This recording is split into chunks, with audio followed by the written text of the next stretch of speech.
নমস্কার, আপনারা দেখছেন রূপসী বাংলা মিডিয়া আর আমি সঙ্গে রয়েছি জয়প্রকাশ কুইরি। কোথাও জোড়া ফুল, কোথাও পদ্ম ফুল, কোথাও হাত ছাপ, আবার কোথাও বা উকি মারছি সিংহ। কার দখলে যাবে পুরুলিয়া? কি বলছেন এখানকার বিভিন্ন রাজনৈতিক দলের নেতারা, তা জানতে আজ আমরা সরজমিনে উপস্থিত হয়েছি ঝালদায়। কি বলছেন তারা, চলুন জেনে নেওয়া যাক।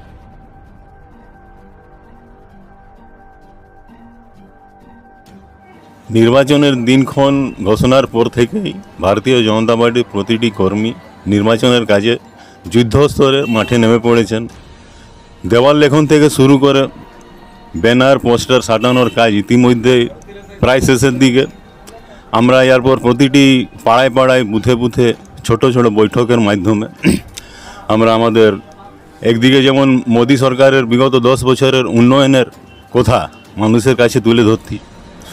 যেমন আজ গরিবের পাকা বাড়ির স্বপ্ন মোদিজি পূরণ করেছেন, মহিলারা ধোঁয়ামুক্ত রান্নাঘর পেয়েছেন উজ্জ্বলা গ্যাসের মাধ্যমে, কিষাণ সম্মান নিধি যোজনা থেকে শুরু করে প্রধানমন্ত্রী সড়ক যোজনা, আয়ুষ্মান ভারত, বিনামূল্যে রাশন, ফ্রিতে কোভিড এর ভ্যাকসিন, এরকম যা কেন্দ্রের যা সামাজিক প্রকল্পগুলো আছে যার সুফল সমাজের প্রতিটি বর্গের মানুষ পাচ্ছেন, এই কথাগুলো আমরা মানুষের কাছে তুলে ধরছি।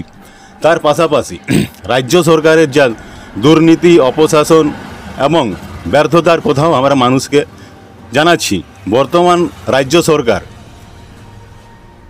সরকারি চাকরি, শিক্ষক নিয়োগ থেকে শুরু করে প্রতিটি সরকারি চাকরিতে দুর্নীতি হয়েছে।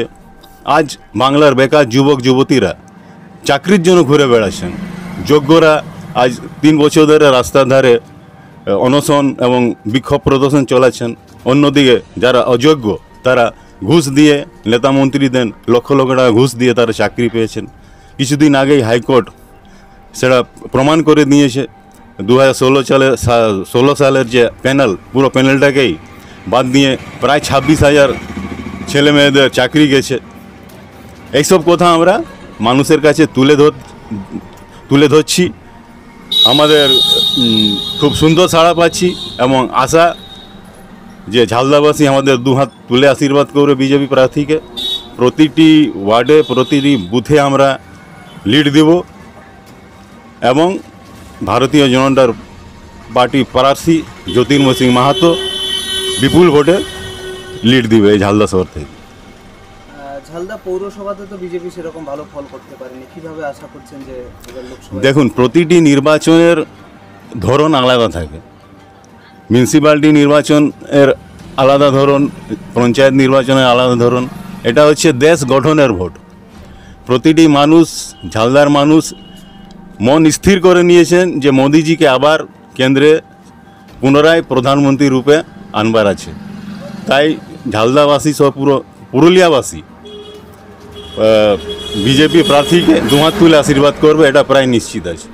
এখানে তৃণমূল কংগ্রেস বা অন্যান্য বিরোধী দল তো বারবারই বলে যে আপনাদের বিজেপির সাংসদকে নাকি দেখাই যেত না 5 বছর পুরুলিয়াতে, কি বলবেন? না, উনি বিজেপির সাংসদ সবসময় মানুষের পাশে আছেন, মানুষের কাছে আছেন। এটা বিরোধীদের কাজ হচ্ছে বিরোধিতা করা, তারা করবেই। কিন্তু আমাদের সাংসদ বিগত 5 বছরে মানুষের পাশে থেকে মানুষের বহু কাজ করেছেন। এটা পুরো পুরুলিয়াবাসী জানে, খুব ভালোভাবে জানে।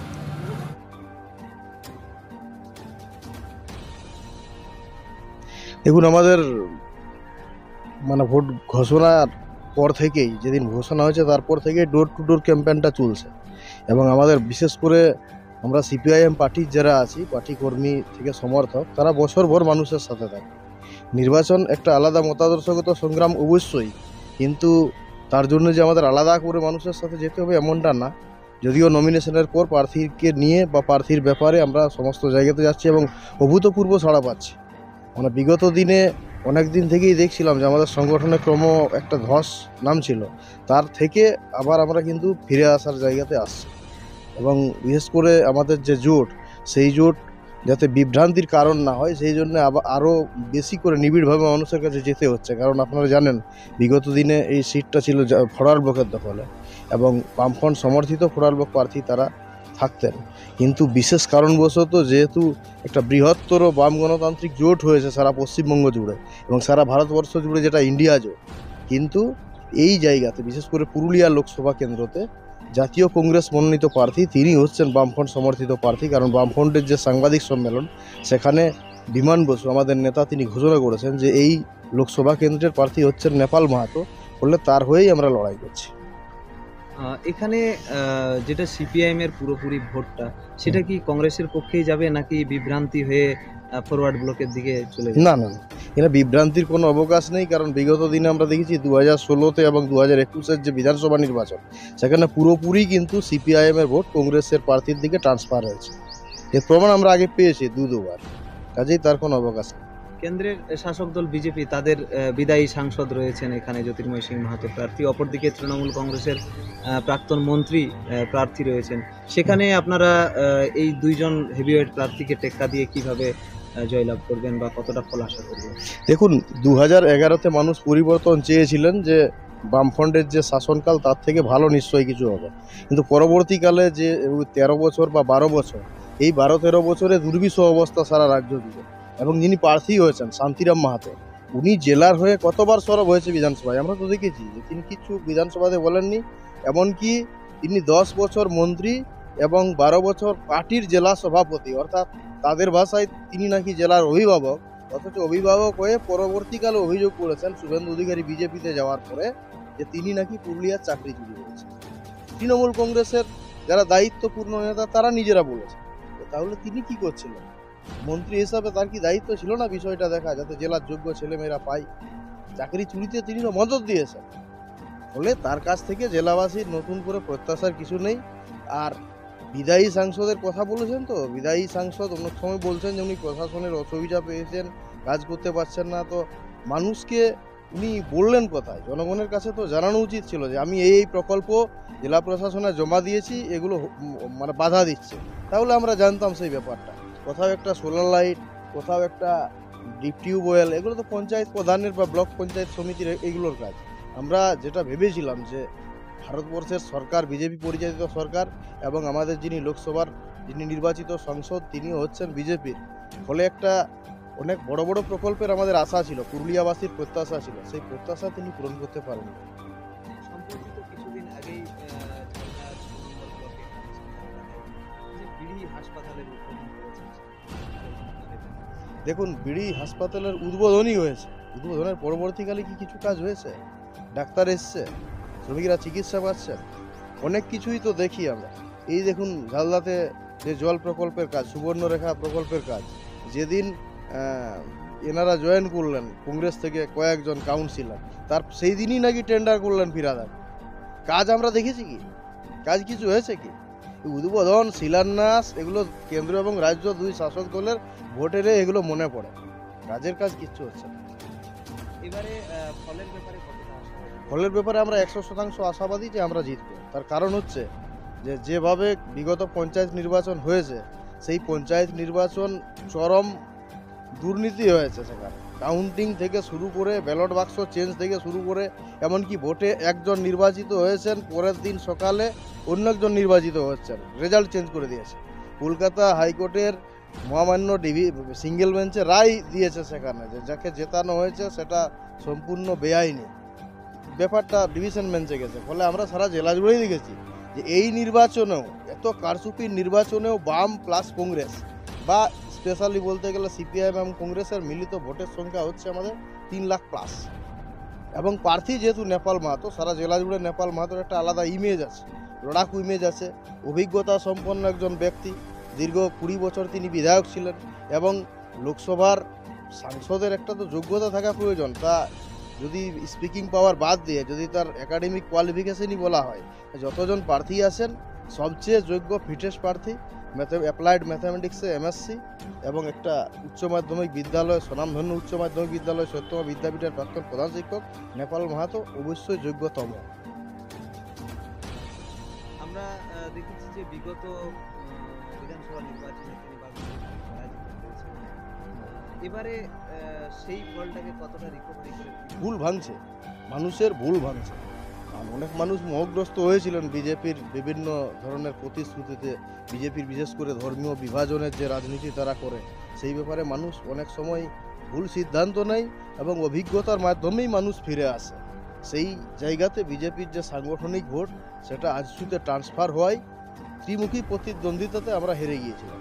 পরবর্তীকালে মানুষ তাদের অভিজ্ঞতায় দেখেছে, বুঝেছে, তাদের যিনি বিধায়ক নির্বাচিত হয়েছেন তার কার্যকলাপ দেখেছেন, যে এক গাড়ি বালি, যেটা আগে প্রচলিত ছিল মানুষের কথাবার্তা, অনেকেই বলতো প্রবাদের মতো যে বসে খেলে নদীর বালিও শেষ হয়ে যায়, সেই নদীর বালিও আজকাল আর ফ্রিতে পাওয়া যাচ্ছে না।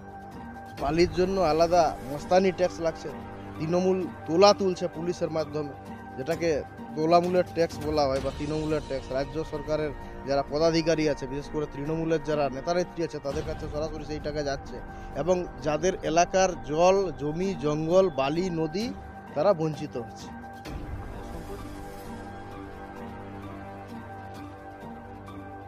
রেজাল্টটা শান্তিরাম মাহাতোর ফেভারে আসবে।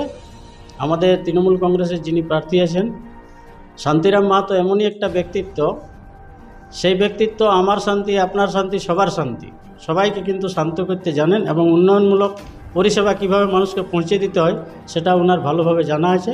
যার জন্যে তৃণমূল কংগ্রেস ঠিক যতটা ভোটে বিগত লোকসভা নির্বাচনে জ্যোতির্ময় সিং মাহাতো বিজেপি জিতেছিল, তার উল্টো 2,05,000 ভোটে আমাদের শান্তিরাম মাহাতো বাবু বিপুল ভোটে জিতবেন।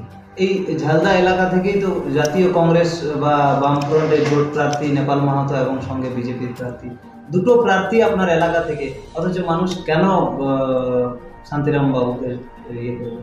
অ্যাকচুয়ালি হয়েছে কি, রাজ্যে যে সরকারটা বর্তমানে চলছে তৃণমূল কংগ্রেসের নেতৃত্বে, সেই সরকারটা মানুষকে, প্রতিটা মানুষকে আপনারা ঘরে ঘরে খোঁজ নিয়ে দেখবেন, প্রতিটা পরিবারে, প্রতিটা মানুষের কিন্তু পরিষেবা পেয়েছে। যার জন্য লক্ষ্মীর ভাণ্ডার থেকে শুরু করে কন্যাশ্রী, রূপশ্রী, বিশেষ করে মহিলা সশক্তিকরণে বিশেষ ভূমিকা এই মাননীয় মুখ্যমন্ত্রী দিয়েছেন। যার জন্যে আমাদের তৃণমূল কংগ্রেস জিতবে। কিছুদিন আগেই দেখা গেল যে চাকরি বাতিলের যে ঘটনা ঘটেছে, আদালতের নির্দেশে প্রায় 25,000 জনের চাকরি প্যানেল বাতিল। কি বলবেন এই বিষয়টা? ভোট ব্যাংকে কতটা প্রভাব? ভোট ব্যাংকে এটার কোনোই প্রভাব পড়বে না। আমরা দেখেছি যেটা রাজনৈতিক উদ্দেশ্য প্রণোদিতভাবে রায় হয়েছে। আমরা একটা সাধারণ কথা বলে রাখি, বিচার করার জন্য যেভাবে করা হয় তাতে আমরা জানি জলকে জল, দুধকে দুধ, এটা যদি করতে পারতেন বিচার ব্যবস্থা, তাহলে দেখতে পেতাম যে এটা সত্যিকারের বিচার হয়েছে। কিন্তু দুধের সাথে জলও মিশিয়ে দিচ্ছে, এটা কি করে বিচার বলব? সেই জন্য আমরা দেখেছি যে এটাই কোনো প্রভাব পড়বে না এবং এটা সময়ের অপেক্ষা। দেখবেন যারা কিন্তু অ্যাকচুয়ালি ভালোভাবে মেধাবী ছাত্রছাত্রী ছিল, যারা অ্যাকচুয়ালি মেরিট লিস্ট করে নিয়ে পাস করেছে, তারা কিন্তু চাকরিটা তাদের অবধারিত থাকবে। মাননীয় মুখ্যমন্ত্রী এ বিষয়ে তাদেরকে সব সময় তাদের পাশে আছেন এবং আমার তৃণমূল কংগ্রেস দলও তাদের পাশে সবসময় আমরা আছি। ঝালদা পৌরসভা এলাকায় তৃণমূলের নবাগত এবং পুরনোদের মধ্যে বিভিন্ন সময় প্রকাশ করেছে, সেটা কতটা প্রভাব পড়বে? এটাতে তেমন কিছু কোনো প্রভাবের ব্যাপার নেই।